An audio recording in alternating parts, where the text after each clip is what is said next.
Welcome to The Thing About Austen, a podcast about Jane Austen's world. I'm Zan. And I'm Diane. And this episode, we're talking about Bath and its baths. Splish splash!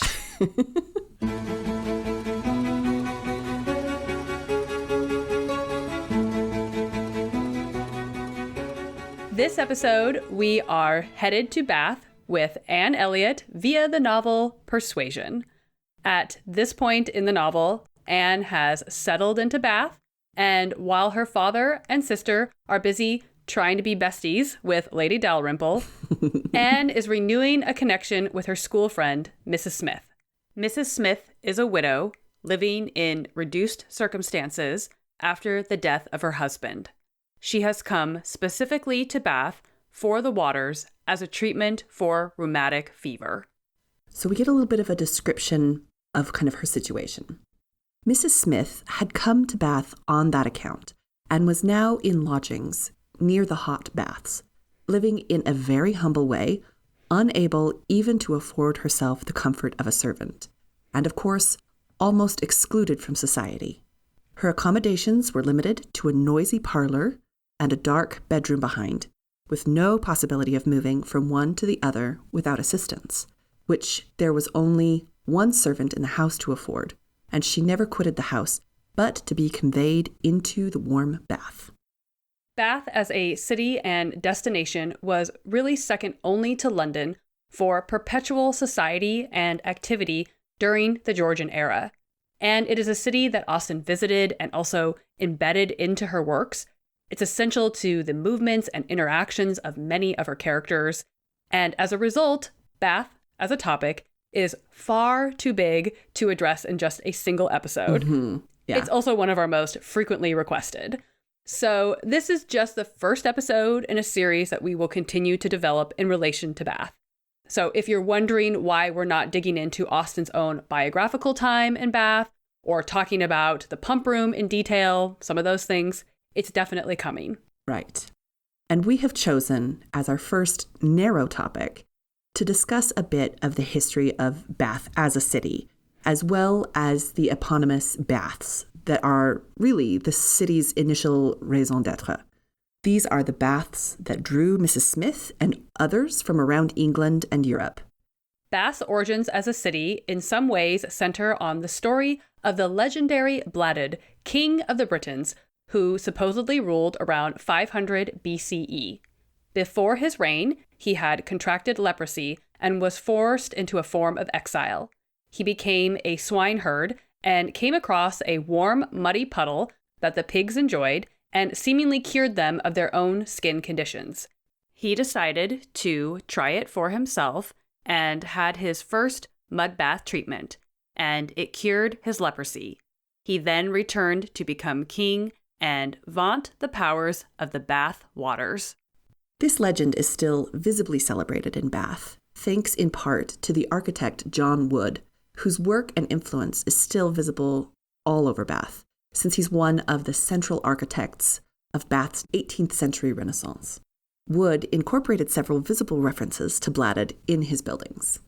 Archaeologically, we know that Bath became a significant city in 60 CE when Romans built up a full-blown, thriving spa city and temple called Aqua Sulis around the naturally occurring hot springs.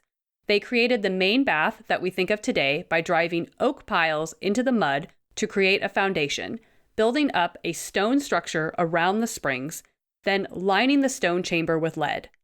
The Roman Baths Museum in Bath is a fabulous resource and experience to learn more about the history of these baths, if you ever get the chance. It's really wonderful, and pretty much all of the above-ground structure around this main bath, which is called the King's Bath, was built in the mid-19th century. So the Victorians were doing a lot of renovations here. But if you go through the museum, it's very cool to go under the main streets of Bath and see all of the archaeological evidence of this Roman temple.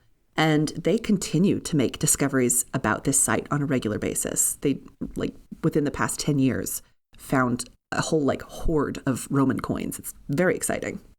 Bath continued throughout its history to tout the healing powers of its waters, But the city really grew into its reputation and popularity, as Austen and her peers would have understood it, after Queen Anne visited in 1702 and 1703 to try the baths to ease the pain of her gout. And though there was no magical cure of her ailment, it really set the stage for the increase in wealthy patrons that would follow and the real overhaul of Bath as a spa town. During the 18th century, there was a growing body of medical advice that encouraged the use of mineral waters in natural springs for both bathing and drinking. Between 1660 and 1815, nearly 50 spas were founded in England. Horace Walpole, a famous author from the era, once wrote that one would think the English were ducks. They were forever waddling to the waters. So Bath was one of the most popular destinations for this kind of spa treatment. I'm just imagining a bunch of little ducks with, top hats and little We're vests so and things. To get in the water. What a delightful image. It is. Bath was such a popular destination that local landowners built lodgings to house visitors. According to Deirdre LeFay, in her book, Jane Austen, The World of Her Novels, quote, most of the houses were built on speculation for the tourist trade, to be lit as lodgings for short periods, and by the middle of the 18th century, anyone who wished to be considered fashionable had to spend at least a few weeks every year taking the waters at Bath. The season ran from September to May, as the 3 summer months were considered too hot for town. So Bath locals were basically on the Airbnb trend before their time. Trendsetters, always. Mm-hmm. During this time, Bath was considered one of the most elegant and popular spas in Europe. According to Ian Bradley, in his article, Why is 18th Century Bath Considered the Model for Modern-Day Spas? He points out that the growing popularity of spas was a direct consequence of the emergence during this period of what would now be called health tourism. The Enlightenment brought a new emphasis across Europe, and especially in Britain, on the environment and the benefits of traveling for healing the body. And, according to Bradley, Bath became known as Britain's premier health resort first and foremost on the basis of its claim to be able to diagnose and treat conditions such as gout. He continues to go on and say, as used in the 18th century, when it was perhaps applied more frequently than any other medical term, the word gout covered a multitude of conditions. A very common treatment for gout was a prescription to go to Bath and bathe in the healing and restorative mineral waters found there. That is, in fact, what brings the Crofts to Bath, since we learned that they come on the Admiral's account. He is thought to be gouty, and Mary Musgrove hopes that Bath will do him all the good he wants. And in the case of Mrs. Smith, she is there for her rheumatic fever and is living particularly close to the public baths so that she can access them more readily. So Bath, the city, has multiple baths that you could attend. And when it came to choosing which of the baths you would attend, you might make your decision based on medical advice or by the temperature of the bath that you wanted. There were a few different public baths, including the King's Bath, which was the most popular of the options. There was also the Queen's Bath, which was connected to the same cistern as the King's Bath, but a smaller and kind of closed off area and a little bit cooler. And these two baths were visible to the public gathered in the pump room. And again, that one will get its own episode. Other options were the Cross Bath and the Hot Bath. There were also private baths available too. And according to the original bath guide, considerably enlarged and improved, forming an indispensable pocket companion for the visitor and inhabitant, published in 1818. Seriously, every time we mention these, I love an old-timey title. They're so good. So according to that guide, the King's Bath reached 116 degrees Fahrenheit, or 46 degrees Celsius, as did the hot baths. And the Cross Bath reached temperatures of 96 degrees Fahrenheit, or 35 degrees Celsius. And like we said, the Queen's Bath is attached to the King's Bath. It's just a little bit cooler. We also have this from Maggie Lane's book, A Charming Place, Bath in the Life and Novels of Jane Austen. She says, the thermal water rises in 3 locations within the old city walls, and since medieval times has been collected into the Hot Bath, the King's Bath, and the Cross Bath, all rebuilt during the 18th century, and each having an associated pump. That attached to the hot bath was known as the Hetling pump, after a wine merchant who once owned the site. I just feel like I haven't done anything in my life. Like, why I want a pump named after me. In each location, the water surfaces at a constant temperature. In the hot bath at 120 degrees Fahrenheit, or 49 degrees Celsius. In the King's bath at 114 degrees Fahrenheit, or 46 degrees Celsius. And in the cross bath at 104 degrees Fahrenheit, or 40 degrees Celsius. So those numbers are a little bit different from what we're getting from the original bath guide. Yeah. I mean, who can say how accurate their thermometers were back then? So according to the bath guide, it continues to provide some of the medical explanations from this era of why bathing was effective and how to get the most out of your time in the water. Quote, "The time for bathing is in the morning, fasting at all times of the year. Because being refreshed by sleep, we are the better able to bear bathing. And digestion being completed, we are not subject to disorders which arise from crudities, such as obstructions, headaches, etc. And fasting too, because the natural heat being sent out towards the circumference by bathing, digestion would be disturbed were we to go in with a full stomach. You may drink a glass or two of the water while in the bath, it being very refreshing and not only quenches thirst, but also promotes perspiration after. The time of staying in the bath must be regulated by the physician or apothecary according to the patient's strength and disorder." Go there on an empty stomach. Make sure you've gotten a good night's rest. First thing in the morning. Don't eat anything first, because you might disrupt your digestion. This also feels like when you were a kid and your parents are like, you have to wait 30 minutes after eating before you can go swim. Yes. It's just like that. The reference to drinking a glass or two of water, just to be clear, does not mean that you just bring your own cup to the baths and drink up. Gross. You could have water from the pump that was dedicated to drinking water at each of these baths while you bathe. Right. So it's like you're in the pool, there's a swim up bar. In my head, I like the vision of this, right? Swim up bar for your bath mineral water. And if you weren't into the full body soak in the public baths, there were some other options. According to the original bath guide, quote, "Adjoining to the King's bath are 2 rooms, one for ladies and the other for gentlemen, in which are pumps for pouring the hot water on any part of the body affected, which has been proved more salutary than bathing the whole body in the common bath. There were also steam rooms available and other rooms like dedicated for medical treatments. So get the whole spa experience." The bath guide also provides information about the cost of bathing and other treatments. Quote, "The expenses attending the baths are as follows. Each person bathing in the open bath to pay 1 shilling and 6 pence for each time of bathing. In the private bath, vapor bath, or sweating room, 3 shillings. Bathing in the private bath and afterwards using the sweating room or vapor bath, 4 shillings. And I just wanted to add that there is a little bit of, fine print to this, and it's so good. So it says, "The bath and pump to be paid for each time of using, and person bespeaking a bath must pay for the same though not used unless due notice be given that the bath may be let again. Dresses, towels, and etc. included in the terms." And that just, to me, that sounds like the kind of like the disclaimers at the end of like the fine print and conditions at the end of medical ads. Yeah. Dresses and towels included. There is a brief account of what it would have been like to observe bathers in the King's Bath from the pump rooms in S.K. Tilliard's book, Aristocrats, Caroline, Emily, Louisa, and Sarah Lennox, 1740 to 1832. Quote, "This giant communal cistern was right under the windows of the pump room, open to the gaze of all.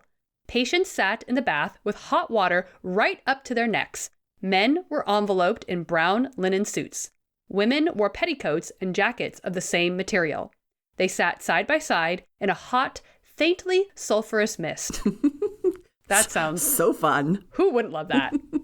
Limp cotton handkerchiefs caught the sweat which dribbled down the bathers' faces. Afterwards, they were tucked away in the brims of patients' hats. Lightweight bowls of copper floated perilously on the water. Inside them, vials of oil and sweet-smelling pomanders bobbed up and down. On a cold morning, the bathers in their caps and hats looked to the curious onlookers pressed against the glass above them like perspiring mushrooms rising into the thick, gaseous air. One of the top descriptions ever read on this podcast. The best. Oh, go to Bath to be fancy, and that's what you look like. One of the things that I do actually find fascinating about the scenario, apart from all the great descriptors there, is that men and women are able to bathe together. I suppose this is an apt reminder that the Georgians were significantly less rigid about all sorts of things. So I think that's really fascinating. It's also interesting that the color of the suits is mentioned. But brown linen actually makes sense once you realize that the minerals from the water would have stained light linen a brownish tint anyway. So it's kind of just... It's practical. It's very practical, yes. The draw of Bath as a destination for both medicinal bathing and a thriving social scene began to wane before the end of the 18th century, since by that point, sea bathing was starting to become the hydrotherapy du jour. Mm-hmm. So places like Brighton and Weymouth, which we've previously discussed, were the more up-and-coming resort towns by the time Persuasion was written. Right, yeah. And if you were hoping to see a visual depiction of perspiring mushrooms floating in the bath, there is actually a fabulous depiction of what that might have looked like and what it would have been to soak in these waters in the 1987 adaptation of Northanger Abbey. And so they do have this scene where Catherine is led into a semi-closed off bath, possibly a replica of the Queen's bath. And everyone is in their very attractive outfits. And Catherine has her little dish with pleasant aromatics, and it floats along with her so she doesn't have to smell all of that sulfur. And the dish is attached by a ribbon around her neck, so it stays right in front of her while she walks around in this neck-deep water. And I think the scene is a pretty convincing replica of Tilliard's account. Except for, I will say, the ladies are all wearing fancy bonnets with massive feathers in them, and I am suspicious of that detail. Mostly because it just doesn't give you the image of bobbing mushrooms, you know, right. like a bonnet would, like a plain bonnet or a simple cap. Yes. That's giving mushroom vibes. Yeah, plain bonnets, that's what we're looking for. Yeah, fancy millinery. It doesn't, no mushroom vibes. So I am going to be actually planning to put a clip of this scene in our show notes on our website because you all really do need to see this. I should also mention, if you do get to visit the Roman baths today, you won't be able to get in the water since it is polluted with a dangerous amoeba that can give a form of meningitis. So this is just a PSA so that you can set your expectations accordingly. And again, this is just our first introduction to Bath. Mm-hmm. We are planning to do more episodes on this topic, as well as covering Austen's own connections to the city and her family's connections to the city. So stay tuned. Yes. Have no fear. There's more Bath content coming your way. And if you have been to Bath and want to tell us about it, or perhaps share some photos of your trip, you can find us on Instagram at @thethingaboutAusten and on Twitter at Austen_things. You can also check out our website, thethingaboutausten.com, and email us at thethingaboutausten@gmail.com. And we so appreciate everyone who has taken the time to leave a positive review on Apple Podcasts. Yes. It always makes our day. Mm-hmm. And we wanted to share this review from listener, not Marianne Dashwood, great username, who says, "I ardently admire this podcast. I am a Jane Austen super nerd and read everything and anything Jane Austen related that I can get my hands on. I have been making my way through all the episodes and loving every minute of it." And then not Marianne Dashwood goes on to request an episode on Colonel Brandon's military career. So thank you so much for that kind review. We actually had a couple of people leave episode requests in their reviews, which I think is kind of a fun idea. So if you wanted to leave us a review, hopefully a positive one, on Apple Podcasts and include your episode topic request in there, we would definitely add that to our list. Yes. And when we see a lot of people requesting the same topic, it definitely gets boosted up to the top of our planning schedule. And as it happens, this specific request was one we had already in the works. So stay tuned for next episode, where we'll be talking about Colonel Brandon's military career and the East India Company with guest Sharmini Kumar. Thanks for listening.